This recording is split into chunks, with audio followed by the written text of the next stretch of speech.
Nangapudan ngunyanin asistensya sa mga may mauuyong buot an pamilyang nasuluan in harong sa barangay Malubago, Daraga, Albay. Sigun kay KM Seva, dai naman sindang magiginibo pa sa mga nasulo nindang pagrugaring. Magabat man akuon, alagad kaipuhan ninda ining akuon. Dakulang kahapotan sa nadaasa sa indang pamilya kung papaano makakapuon giraray, urog pata kasabay kan pagkasulo kan sa indang harong, nawaran manin trabaho an sa iyang agom.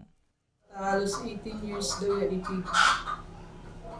Pundar ni mama, tapos sa isang sarong iglap lang na warak gabos. Sabi ni mama, pauno daw magapon, giraray. Kung bata so akong warak naman trabaho, na ali. Kaya napagalong para sa amin. Sa nasulong harong man pigtatagaan ngunyan kang pamilya Seba na mag-irok, daiman kaya daasindang ibang pwedeng dagusan. Gusto ko magtabang, hanapin nyo na lang po si Ian Seba. Iling man po ninda ang sitwasyon ng balay. Sigun kay punong barangay William Marbella, padagos man as indang pigigibong medyos nga ni makatuwang sa pig-aagian kan pamilya Seva. As of now, opo, automatic po na-report siya ating Ma'am Sel. Kaso po nga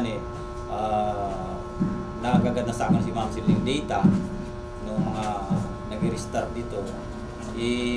Pinababa ko kaso hapon, so tagsa rin ng balay. Sabi ko, pigulat ka dito sa SWD para po matabangan ka. Magigiramduman, alas 12 nin pagkaudto, kan nakaaging Sabado, Nobyembre 2 kan magbungkaras ang kasulo sa naunambita na residensya. Mientras tanto, sa mga maawot man na magpaabotin pinansyal na tabang, pwede sir na magpadara sa GCash account na mahihiling sa saindong mga screen. Para sa mga baretang tatak Bicol, Hercules Barbacena.